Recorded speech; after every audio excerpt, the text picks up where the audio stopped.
Join Jessica. Jessica. Bentar, saya cek dulu. Bentar, gini. Bentar ya, Dek, ya.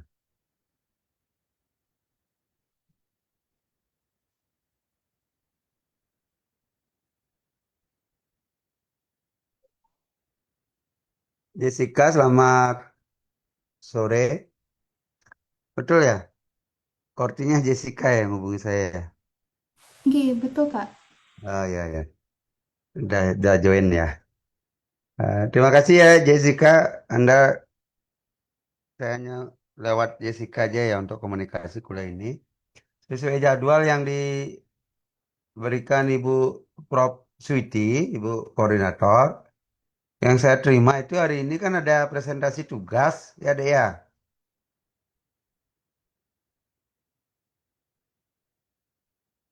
Dari dulu saya konfirmasi aja nih. Coba Jessica jelaskan gimana penjelasannya Ibu, Ibu Prof. Oke, betul Kak. Untuk pertemuan kali ini tuh presentasi tugas sesuai topik dari materi Bapak. Oh ya, topiknya sudah diberikan maksudnya oleh Bu Prof. Tugasnya sudah diberikan, betul ya? Betul Kak. Waktu itu saya lupa konfirmasi karena Bu Prof menjelaskan di grup untuk tugas-tugasnya sudah saya berikan gitu. Nanti silakan. Tetapi gimana ya? Tadi dulu saya masih mikir ini. Kalau presentasi rasanya eh sebentar ya, Dek, ya. Ade sudah siap tugasnya untuk presentasinya sudah siap.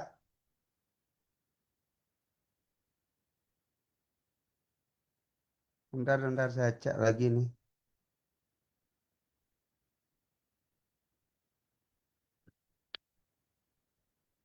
Bentar ya. Nah, ini tanggal 26 Maret presentasi tugas.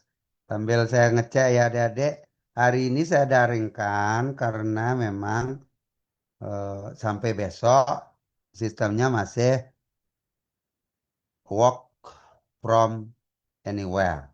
Memang bisa ke kampus ya, tetapi saya putuskan kita anywhere-nya ya di tempat adik-adik semua gitu lah ya gitu ya. Kalau jadwal yang diberikan ke saya ini tanggal 26 Maret ini adalah presentasi tugas. Tapi karena daring ya, yang presentasi tugasnya saya akan geser ya Dede ya menjadi tanggal nanti ya 16 April. Ya Dede ya. Hari ini saya akan beri tentang kecernaan. Bisa ya? Bisa Kak.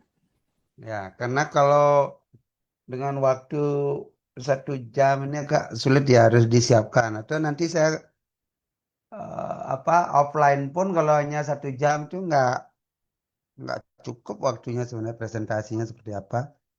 Jadi saya coba konsultasi Prof. Switi. Hari ini saya akan kasih materi tentang kecernaan ya, yang mestinya itu tanggal 16 April. Oke ya, ada ya. Biar nggak keburu habis ini waktunya. Waktunya sedikit sekali. Ntar ya saya siapkan materinya dulu.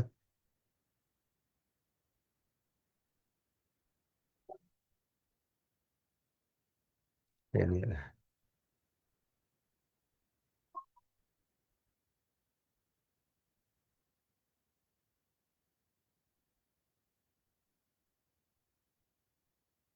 Nanti untuk absensinya silakan ada Kordi diingatkan temannya untuk melakukan absen offline-nya ya.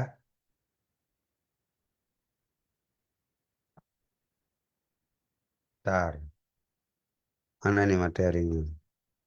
Sorry.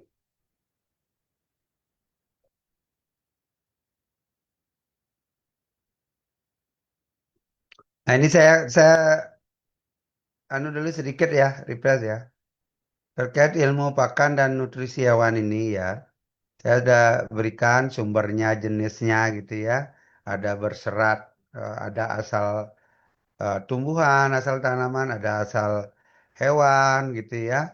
Yang semuanya itu nanti akan berpengaruh terhadap produksi ya, produksi hewan ataupun ternak. Mungkin khususnya ternak terkait topik saya ya. Produksi ternak itu ya ada susu, ada telur, ada daging gitu ya. Paling tidak itu tiga hal. Yang jelas prinsipnya, prinsip dasarnya semua zat nutrisi itu harus ada, harus tersedia. Yang harus tersedia di makanan apa? Saya sudah sampaikan ya, asam amino esensial itu ya. Ada 10 gitu ya. Kemudian zat-zat nutrisi yang sangat berbahaya, kok berbahaya ya, yang sangat bermanfaat, berguna gitu ya. Terutama adalah air, ingat ya, air itu jangan pernah dilupakan. Ya. Air itu manfaatnya banyak ya, sebagai pelarut saya sudah sampaikan ketika menyinggung tentang vitamin ya. Transport, memberi tekanan turgor, eh, menjaga termoregulator kan gitu ya, untuk kelembaban dan lain sebagainya ya. Saya udah berikan itu, ini jenis-jenisnya. Saya janji pada adik setelah materinya saya sampaikan, oh, tolong Korti ingatkan saya akan share materinya. Ini gambar-gambarnya ya, paling tidak adik mengetahui mana legum, mana rumput gitu ya. Rumput sumber energi, sumber serat, legum sumber protein ya. Ini gamal, kemudian ini yang saya bilang hai ini untuk merefresh saja ya, mengingat kembali karena saya sudah berikan. Ini tepung darah ya, ini teri gitu gambarannya ya. Ada yang asal limbah juga, ada jerami, ada yang diproses. Ya, yang jelas ada berserat, ada dari biji-bijian ya, dari biji-bijian. Kemudian semuanya itu baru bisa dimanfaatkan di metabolisme gitu ya, ketika sudah bisa dicerna ya. Maka pertemuan selanjutnya adalah tentang kecernaan ya, tentang kecernaan. Bentar ya, saya share dulu. Apa sih? Tak muncul untuk share. Oke, oke.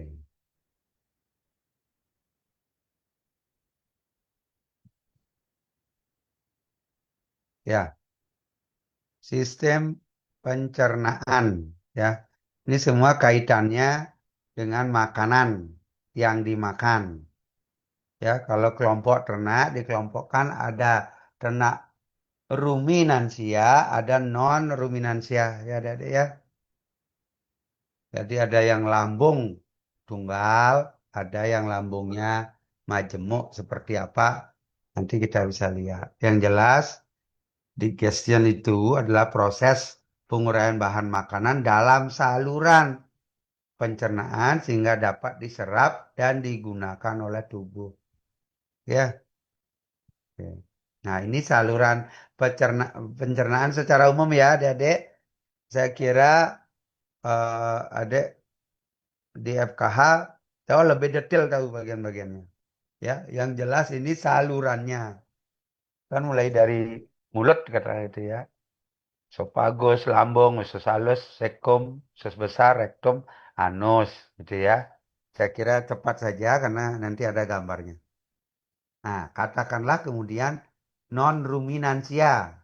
Nah, ini lambung tunggal ya. Lambung tunggal ya, contohnya di sini ayam misalnya gitu. Unggas. Yang ini ayam. Ini gambarnya dari Prof. Komang Bodarsa ya. Ya. Saya tidak ragu adik-adik pasti tahu ya. Orang LKH jangan sampai tidak tahu. Ini kan dari paruhnya ya. Paruh untuk mengambil makanan kan gitu ya. Masuk ke rongga mulut ya. Ada kerongkongan, ada tenggorokan, ada singgung. Jangan salah itu. Tenggorokan itu saluran napas, kalau kerongkongan saluran makanan ya. Enggak di rongga mulut ya. Kalau ayam ada tembolok. Ada tembolok. Apa yang terjadi di... Ini sekaligus saya menjelaskan ya adik-adik ya. Kalau pada non ruminansia gitu ya. Jadi makanan diambil oleh paruh yang jenis unggas ya, karena non ruminansia ada juga babi. Ya, jadi ya. Kalau kita bicara yang jenis unggas, umumnya sama ya, diambil oleh paruh dengan berbagai kondisi fisik makanan, masuk rongga mulut, mulai ada salivasi. Kalau misalnya ayam itu tidak ada giginya ya, tidak ada hampir tidak ada pencernaan secara fisik lah di rongga mulut. Kemudian masuk melalui esophagus melalui ke tembolok. Ini tempat penyimpanan sementara. Tentu tempat penyimpanan sementara di sini dimaksud bukan hanya singgah begitu saja ya. Proses pencernaan sudah mulai terjadi, paling tidak proses awal ya. Ada salivasi, bisa mengembang, air mulai masuk ya ke makanan, diserap ya. Jadi dia menjadi lebih lembek dan lain sebagainya. Baru kemudian masuk melalui proventriculus ya. Jadi dari tembolok sampai ke ventriculus ini gisat, lambung, ya, rempela, rempelu, itu ya ventriculus. Ini lambungnya. Nah, proventriculusnya dari tembolok sampai ke ini ada agak membesar nanti ya. Dia udah tahu. Saya yakin. Saya paksa adik tahu ya FKH harus tahu nih. Karena akan harus tahu. Jangan sampai tidak tahu yang hari ini ya. Sehingga saya lebih cepat. Nah, di sini akan ada pencernaan mulai secara fisik dan juga kimia dan juga enzimatis ya. Mulai terjadi nih. Secara fisik terutama ya. Yang enzimatisnya nanti di usus. Usus. Ini setelah makanan di besar ya. Atau di ventriculus atau di Bukan lah. lambung atau di rempela, rempelu gitu ya. Dia akan masuk ke usus. Ya, usus ini ada 12 jari. Ya, duodenum. Ini. Ini di tengah ini adalah pankreas. Si. Ya, maaf ya. Itu deh ya. Dan Oke ya, so. Tuh ya. gimana Video deh? apa ada? Hah? Yang masih aktif ya. Ada JC Kakak ini. kontrol temannya. Saya habis waktunya kalau saya gunakan. Dingin nelpon nih. Adek Nyoman Agus Permana. Agus Permana. Halo, halo. Agus Permana. Nih, nih, nih. Agus Permana. Dengar panggilan saya, Dek.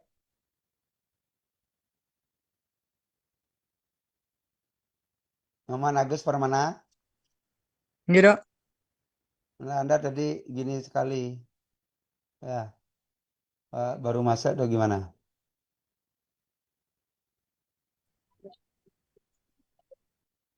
Ya, coba di mute ya. Karena waktunya sedikit sekali ya ini, buru-buru sih. Waktunya satu. Gih, mohon maaf, Ya, Pak. ya, ya, ya. Oke ya, dan selanjutnya ya, Dek ya, sampai ke kloaka ya. Kalau di ayam, unggas itu tidak ada istilahnya anus ya. Nggak itu kenapa namanya lubang kloaka. Adik cari tahu itu. Kalau saya jelaskan tuh nanti apa namanya habis waktunya. Nah ini yang berkaitan dengan juga dengan pencernaan kan ada hati ya ini pankreas tadi ya. Ini di hati menempel ini empedu ya. Ini limpa apa limpe? Nah, adik tahu. Ini limpa apa limpe? Nanti silakan ya di dicari tahu ya. Biar nggak semua saya kasih tahu gitu. Ini yang namanya seikum, sus buntu ya, double dia, kembar. Itu untuk ayam yang non ruminansia. Nah, kemudian kalau yang non ruminansia yang lain ini ada babi. Sebenarnya hampir sama deh ya, lambungnya tunggal ya, ventriculusnya lambung, lambung tunggal. Nah, memang tidak ada istilah tembolok ya. Kalau di unggas ada tombol. Ya, semuanya itu kaitannya dengan sistem pencernaan. Ya, kemudian duodenum sama ini kan kita gambar di urai ya. Duodenum pasti bentuknya sama, pankreas di dalamnya, ya, atau disebut 12 jari ya. Kemudian ada yeyunum, ilium, ya, cecum, rektum, kolon. Itu. Ini saya kira kalau ini saya istilahnya mengingat-ingatkan saja ya. Nah, kemudian nanti kan saya hanya kaitannya dengan makanannya ya. Nah, kemudian ada lagi yang pseudo. Nah, ini ya. Ini kelinci. Ini kan non-ruminansia herbivora. Non-ruminansia herbivora. Jadi non-ruminansia tetapi makan hijauan. Ya. Nah, sistemnya seperti ini. Nah, ini jelas ada glanula salivarinya ya untuk menghasilkan banyak saliva ya, air. Makanya dia mengunyah terus gitu ya. Nah, yang lain ya lambungnya ini sama. Nah, dia lambung tunggal dia gitu ya. Lambung tunggal. Ada saikomnya, ada usus besarnya ya, anus terakhir.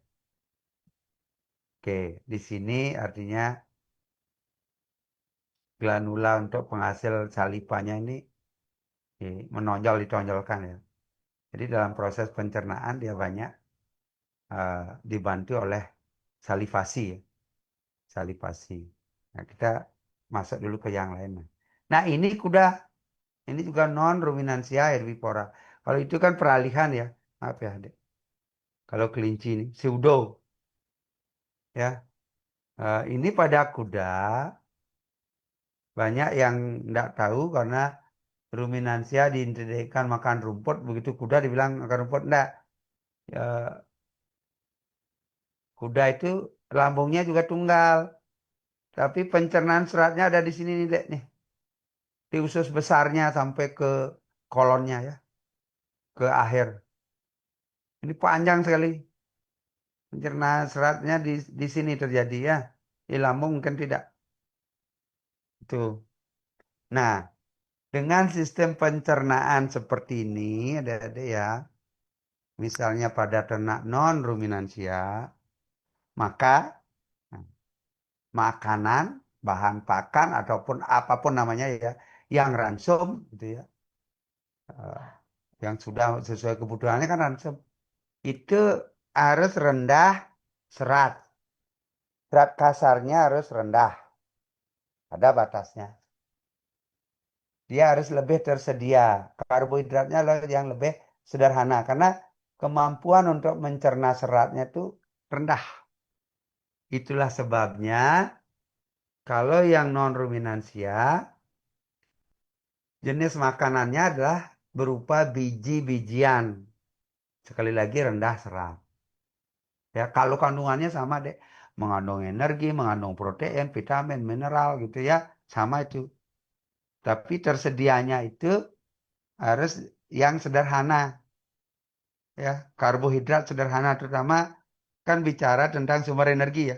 Kalau protein sama saja, karena sekali lagi lambungnya tunggal, hanya terjadi pencernaan kalau di unggas ada secara fisik, ya biji-biji utuh itu bisa dicerna karena di sini akan bergerak, ada gerakan peristaltik gitu ya, bergerak itu. Itulah sebabnya kalau jenis unggas dia makan juga apa pasir. Ya bahkan kalau burung unta itu makan batu deh ya, kerikil lah gitu ya. Burung unta itu kerikil makan itu. Ya, itu untuk membantu pencernaan secara fisik.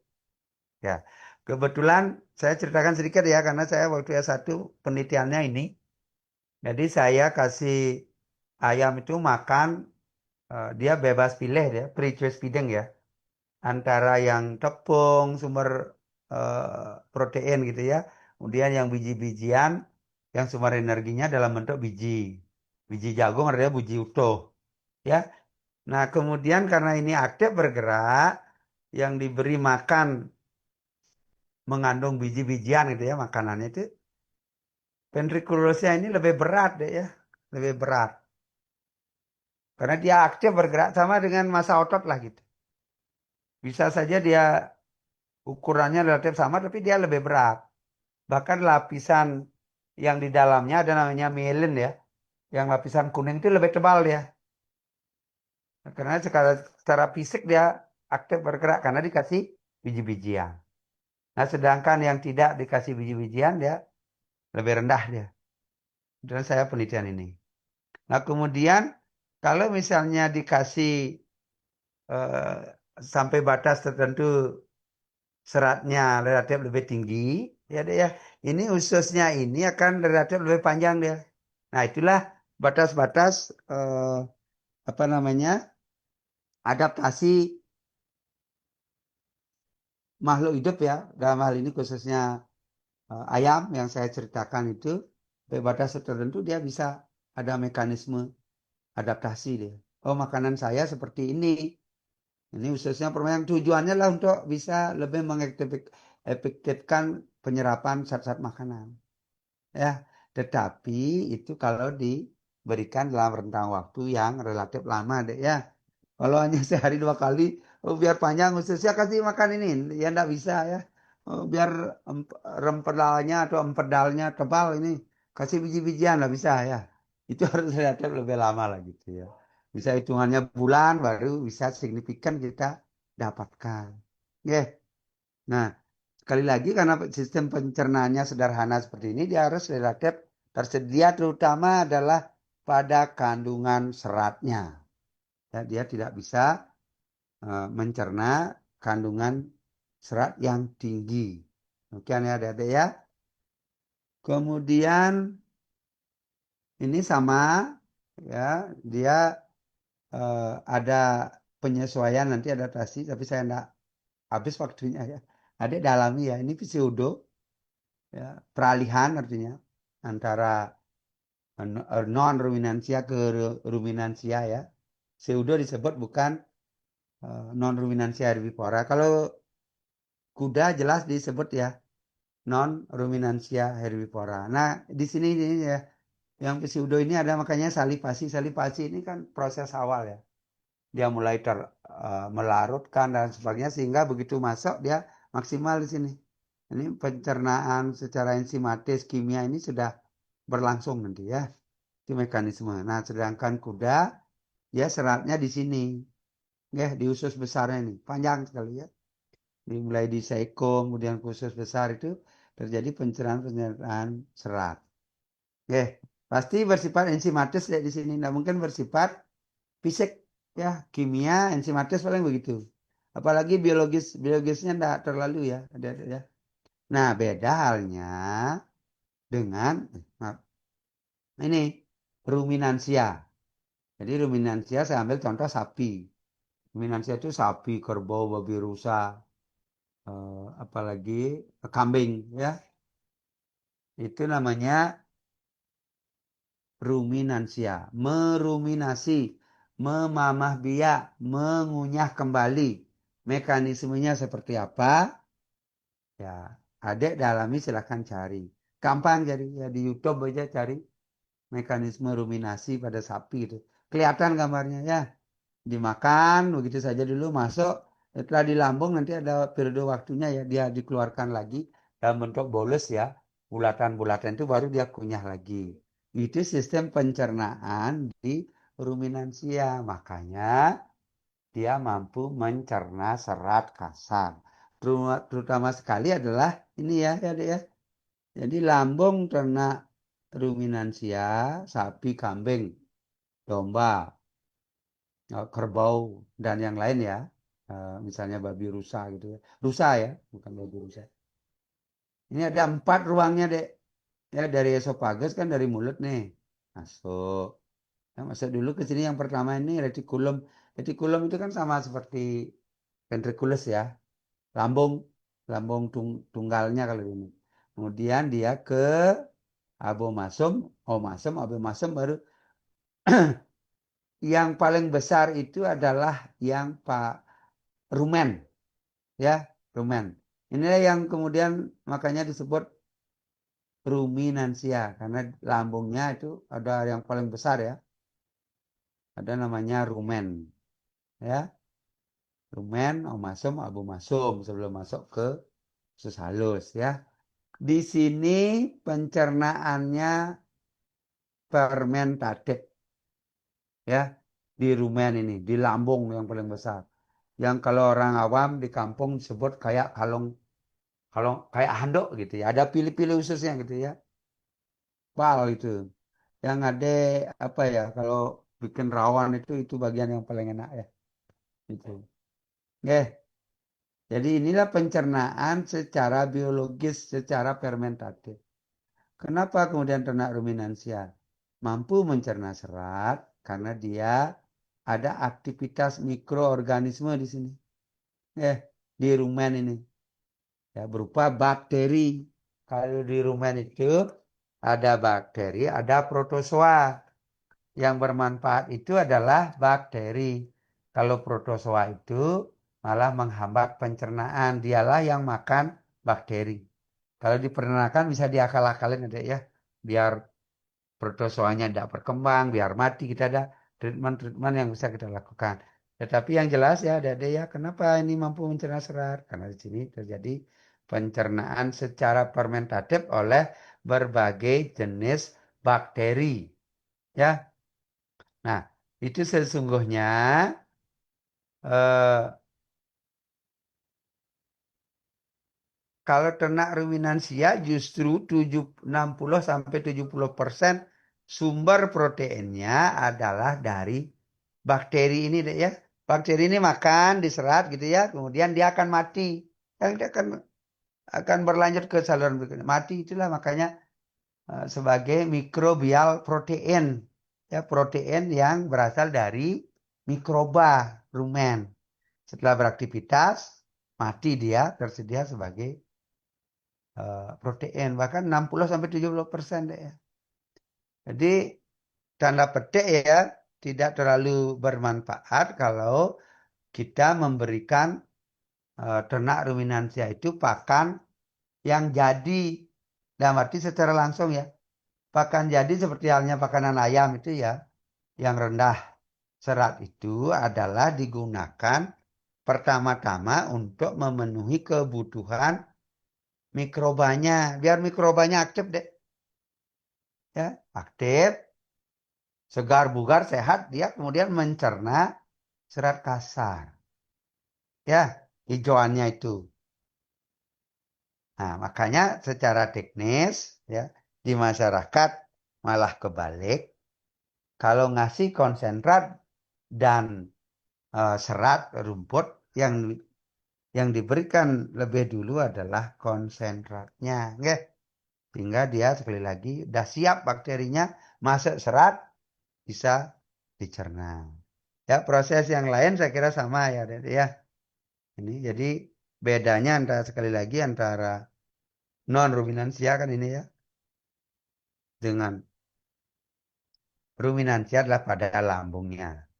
Ya, ini 4 biliknya, 4 ruangnya. Retikulum, ya, rumen, omasum, abu, masum. Yang lainnya relatif sama. Nah, kalau sapi atau ternak ruminansia, makanannya harus mengandung serat, ya, harus mengandung serat. Efektifnya demikian. Apa boleh kasih konsentrat, Pak? Ya boleh-boleh saja, tapi bisa saja biayanya menjadi sangat tinggi. Ya, adik-adik misalnya pernah mendengar, saya sudah sampaikan ya, kalau di masyarakat konsentrat itu diidentikan dengan bentuk ukuran makanan yang kayak makanan ayam itu dibilang konsentrat. Ya sama halnya seperti di perbibitan di Sobangan ya, dulu saya kan lama juga penelitian di sana ya. Yang dibilang konsentrat itu, padahal itu enggak konsentrat. Itu pakan jadi, bukan serat ya. Cuma bentuknya aja remah gitu ya, crumble, tepung gitu ya. Padahal itu bukan konsentrat. Ingat ya, konsentrat itu pakan penguat. Umumnya dia kandungan proteinnya tinggi. Gitu. Nah, kemudian kecernaan itu bisa diukur dari proporsi makanan yang tidak keluar sebagai feses. Ini di saluran dulu ya, Dek ya. Saya kira yang kambing, yang kerbau silahkan sama ya. Lambungnya pasti begini juga. Pahami ya. Nah, kemudian kaitannya dengan proses kecernaan nih. Ini contoh sederhana, Dek ya. eh, Proporsi makanan yang tidak keluar sebagai feses itu yang namanya kecernaan. Yang berarti yang dicerna itu kalau ada kita makan 1 kilo, ya jangan kita lah. Kalau ayam lah gitu ya. Ayam makan 200 gram kan gitu ya. Tentu basisnya ada ya dek ya. Ini bahan kering gitu misalnya. Keluar dia 100 gram, makan 200 gram, keluar 100 gram. Itu artinya kecernaannya ya 50%. Ya, dikasih 2 kilo 200 ya logis ya karena ini ayam. Keluarnya lagi 100 ya lagi 100 nggak bisa dimanfaatkan. Nah contoh yang diberikan di sini adalah makanan yang masuk yang dimakan 8 kilo, feses yang keluar 3 kilo. Tapi ngukurnya harus semuanya dalam kondisi yang sama deh ya bahan kering. Maka kecernaannya adalah 8 kurang 3 dibagi 8 ya sama dengan 0,62 sehingga kecernaannya atau koefisien cernanya itu adalah 62,5%. Ada ya. Hanya segitu yang dimakan, yang bisa digunakan, yang lain ya dikeluarkan dalam bentuk feses. Nah, pengukuran kecernaan bisa in vivo, bisa in vitro. Kalau in vivo ya langsung oleh ternaknya ya. Nah, kalau in vitro di luar tubuh ternak, di lab gitu ya. Dengan meniru kondisi yang sebenarnya. Saya ada tadi juga singgung, yang penting ada ingat adalah ini. Faktor-faktor yang mempengaruhi kecernaan. Ya, komposisi kimia pakan, komposisi bahan ransum, perlakuan pakan, jenis ternak, umur ternak. Saya sudah sampaikan ini sejalan dengan kebutuhan nutrisi ya. Itu, kebutuhan nutrisi. Perlakuan makan misalnya paling tidak secara fisik. Nah, saya kasih yang gampang dulu secara fisik. Tentu dengan yang bentuk bijian, tadi saya bilang ya pada ayam misalnya, jagung biji itu ya. Kemudian yang jagung pecah, jagung giling itu akan beda deh ya. Yang lebih cepat bisa termanfaatkan pasti jagung giling. Ya. Karena kalau bicara jagung utuh, toh di dalam tubuh akan dipecah lagi ya. Jadi dengan bentuk tepung dia akan lebih cepat tersedia. Lebih cepat bisa dicerna. Ya. Kecernaan itu ada kecernaan semu, ada kecernaan yang sebenarnya. Ya. Nah, ini ada caranya untuk melihat ini ya. Jadi untuk mengukur ini ada penelitian, tapi yang ini jarang jarang kita lakukan karena ini butuh biaya yang tinggi ya.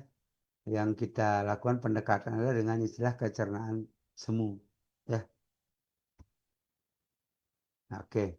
Itu tentang eh, pencernaan sekali lagi. Ada kalau pencernaan itu ya ada proses fisik ada di situ, proses kimia ada di situ, proses biologis ada di situ. Ya, biologis itu fermentasi. Kimia itu bersifat enzimatis, ya. Jadi makanan yang masuk dicerna secara kimia sehingga tersedia bagi ternak. Ya, paling tidak dan kalau lihat saluran pencernaan itu juga yang mengklasifikasikan ternak itu ya. Ada ternak non ruminansia, ada ternak ruminansia. Ruminansia itu lambungnya ganda ya, lambungnya ganda. Sedangkan non ruminansia lambungnya tunggal, ya. Untuk adik-adik sekali lagi, saluran pencernaan saya yakin di anatomi, fisiologi sudah didapatkan sehingga saya tidak eh, lebih panjang lagi menjelaskan ya. Saya stop dulu ini. Ada saya materi berikutnya ya.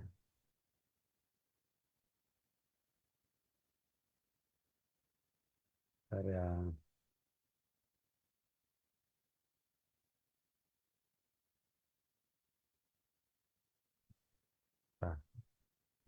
apa lagi? Ransom sebenarnya dia.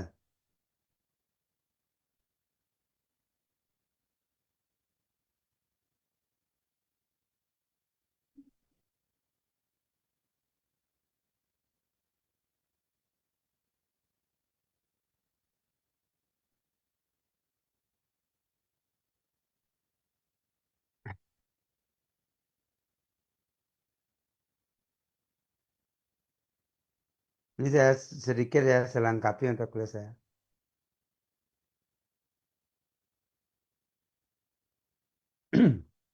Tapi mohon maaf sebentar ya, saya tinggal sebentar. Sebentar ya.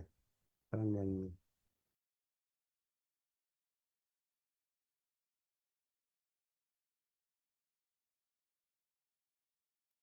Tunggu sebentar ya.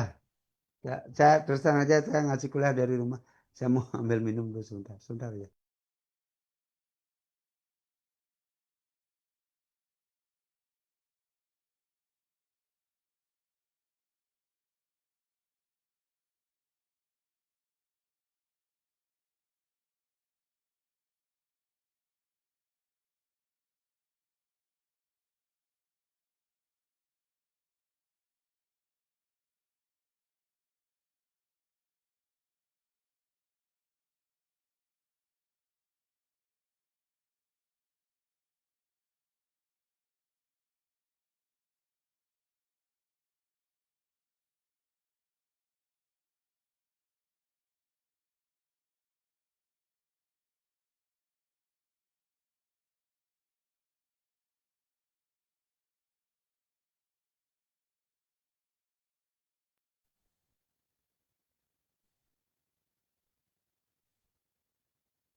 Tirta Puspa, selamat sore Tirta.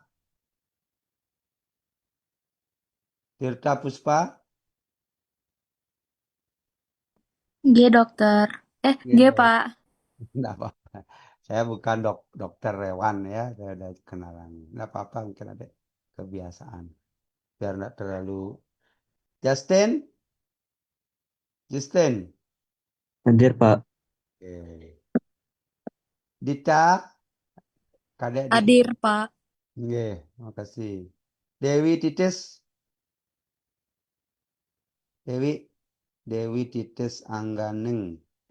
Dan Hadir Pak. Oke, oke. Oke, perhatikan ya. Eh, Kalau saya pakai ngabsen, habis waktunya. Adik-adik udah dewasa ya. Kuliah aja dengan baik gitu ya. Oke, tadi kecernaan, ya, mulai dari saluran pencernaan dan proses yang terjadi. Banyak kalau penelitian ada-ada ya, penelitian di peternakan banyak tentang ini. Ada-ada bisa saja di terkait kecernaan juga kan sebenarnya bisa melakukan penelitian ya untuk tugas akhirnya. Nah sekarang karena ini penting ya, Dek, tentang menyusun ransom, saya lengkapi sedikit ya. Karena toh juga ada kaitannya antara ilmu nutrisi dan eh, kecernaan. Nah, ada gunanya ya kalau misalnya makanan yang kita berikan juga akhirnya tidak dimakan gitu. Ya. Nah, ini sekaligus menegaskan kembali tentang konsep dasar ilmu pakan atau ilmu nutrisi ya.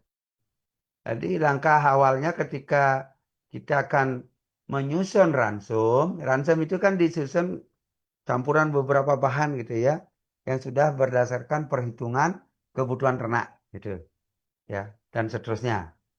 Ini langkah awalnya. Sekali lagi, jenis ternaknya apa yang akan kita buat ransumnya? Ayam berarti unggas ya, jenis unggas. Sapi, babi, kuda, dan lain-lain. Paling tidak kalau di sini yang mana ya masuk ruminansia? Ya ini sapi ruminansia. Ayam, babi, kuda, kuda ruminansia, non ruminansia herbivora. Ya, Kalau sapi pasti ruminansia, babi, ayam non ruminansia. Nah, dari sini aja kalau kita sapi berarti makanannya makanan berserat, enggak apa-apa. Kalau ini kasih rumput, ya enggak bisa. Ya, babi kasih rumput enggak bisa. Bukan enggak bisa dalam arti enggak boleh diberikan ya. Tapi ya manfaatnya tidak efisien ya. Nah, kemudian fasenya, katakanlah kita pilih ayam ya, fase. Ini kalau ayam ini ayam apa gitu lagi. Ayam potong, petelur, ayam ras apa ayam kampung. Karena kebutuhannya beda-beda. Ya kalau sapi apa penggemukan, apa perbibitan, berarti induk. Ya penggemukan, umumnya sapi penggemukan adalah jantan. Tidak ada sapi induk digemukkan untuk dipotong ya. Nah kalau induk misalnya pas sedang bunting, sedang laktasi, masa kering, atau seperti apa?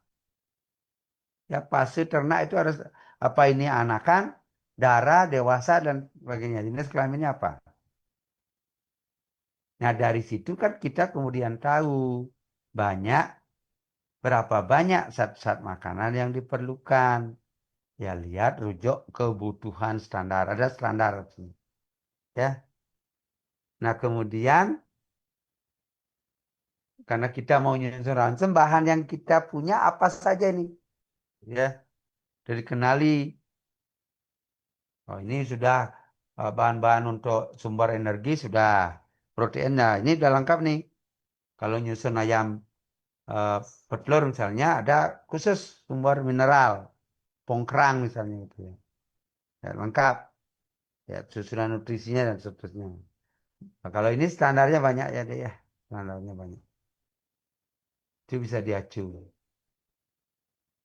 Nah tentu dalam memilih standar pasti kita pilih yang sesuai karena yang tersedia untuk jenis sapi misalnya ya. Sapi itu kan sapi di dunia ukurannya beda ya. Bisa 2 kali lipat dari sapi Bali kalau kita mau bikin sapi Bali. Biasanya mengacu kepada yang hyper ya.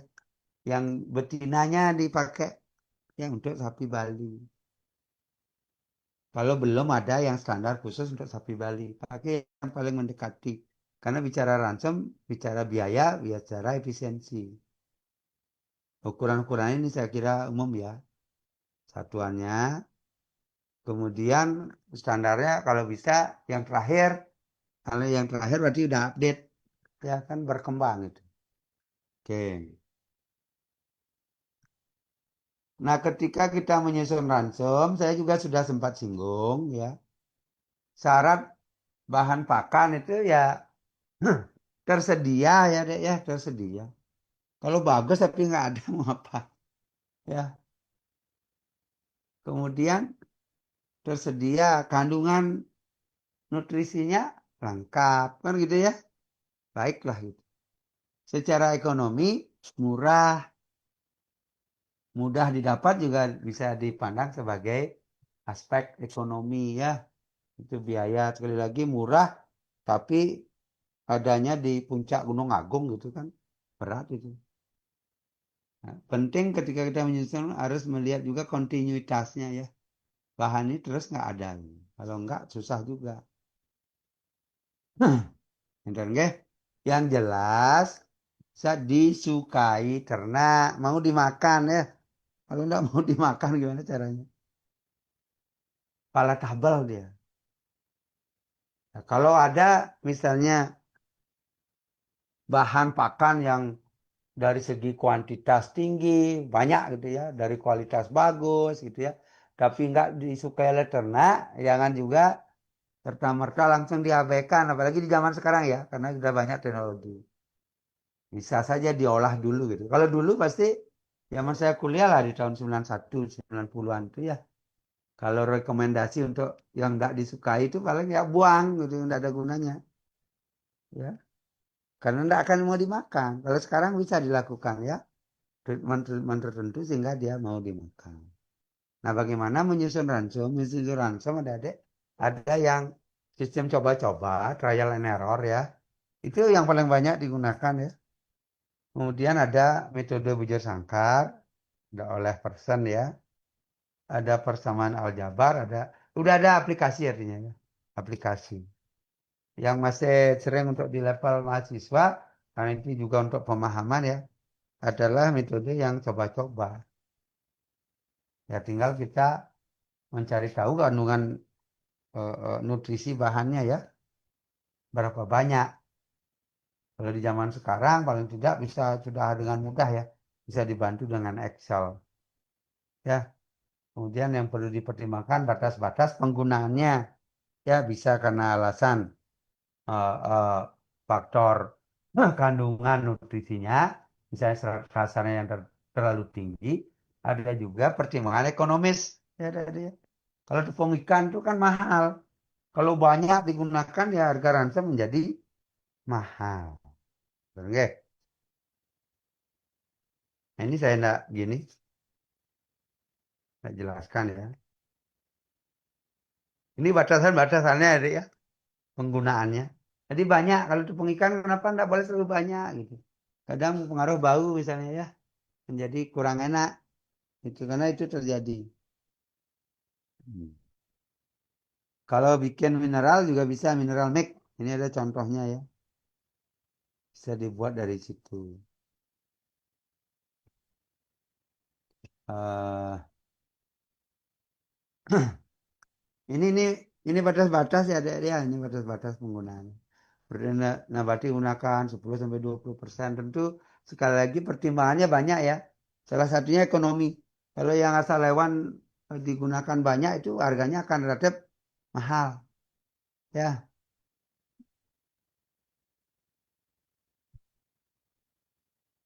oke. Ini dengan metode coba-coba. Namanya coba-coba ya coba aja gitu ya.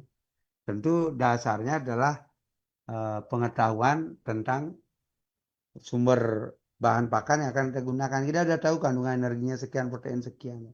Katakanlah misal menyusun ransom anak babi sesudah sampai ya umur 6 sampai 10 minggu, berat badannya sekian. Sampai itu harus di di record ya, Dek, ya, berat badannya apa, kondisinya apa, status fisiologisnya seperti apa. Oke, ini contohnya. Nah, ini. Nanti yang bahan yang akan kita gunakan ada jagung kuning, sorghum, dedak padi, tepung kedelai, tepung ikan, karbonat. Kita coba masukkan ya. Berapa nanti kebutuhannya segitu berapa ya? Nanti bisa penggunaannya gitu. Masing-masing kan bisa ya sorghum berapa gitu.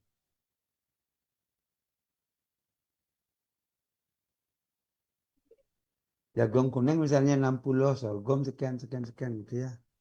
Saya dihitung ya. Hingga kemudian menjadi 100%. Kemudian ini kandungan energinya jadinya sekian, protein kasarnya sekian, kalsiumnya sekian. Bisa dihitung. Dan kemudian setelah didapat hasil hitungannya udah cocok belum kan begitu. Ya, ini prinsipnya. Ini tabelnya. Ini yang bujur sangkar ya, metode bujur sangkar. Biasanya bujur sangkar ini hanya membuat dengan dua bahan deh ya, dua bahan. Umumnya pasti konsentrat, konsentrat salah satu. Nah ini dengan sistem bujur sangkar. Nanti yang akan dicari kan yang proteinnya sekian ya, proteinnya 24, gitu ya. Sebentar. Oh, 24. Bentar ya. Contohnya. Oh ini betul ya. Ya, kita akan mencari ransom dengan kandungan protein kasar 24%. Ya, yang tersedia itu gitu. Sehingga kita bisa dengan cara bujur sangkar ya. Konsentrat 36 proteinnya ya. Jagung 9 gitu ya. Kemudian yang di tengah itu kandungan protein yang akan kita buat. Tinggal di selisihnya ya. Selisihnya ya bukan murni dikurangi. Selisihnya. Ya. Jadi 27 jumlah bagian-bagiannya. 20 per 27 ya. Jadi konsentrat 15. Ya, karena proteinnya yang dilihat ya.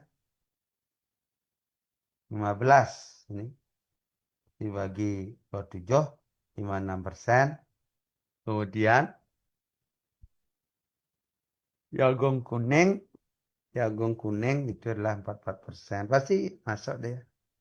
Proteinnya pasti 24. 24. No pembulatan.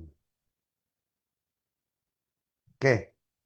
Itu yang penting saya sampaikan tentang menyusun ransum. Yang jelas tidak rumit sebenarnya. Ya. Oke. Karena sudah waktu adik-adik ya, karena saya juga ada kuliah lagi ntar ya. Sampai malam ini kuliah saya. Sampai jam setengah 10 saya masih kuliah ya. Kuliah saya cukupkan. Tolong dilengkapi lagi, dipelajari lagi. Adik seorang dokter hewan pasti paham tentang morfologi tulang dan sebagainya. Ya, fungsi-fungsinya. Eh, Sekali lagi, pertemuan berikutnya nanti kita presentasi ya, Dek Jessica ya. Tolong diingatkan ya dan disiapkan. Jessica, Ini Pak.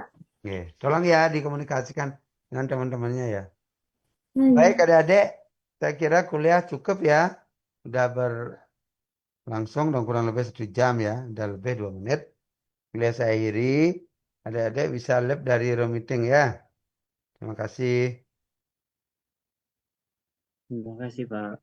Geng. Cuma Pak.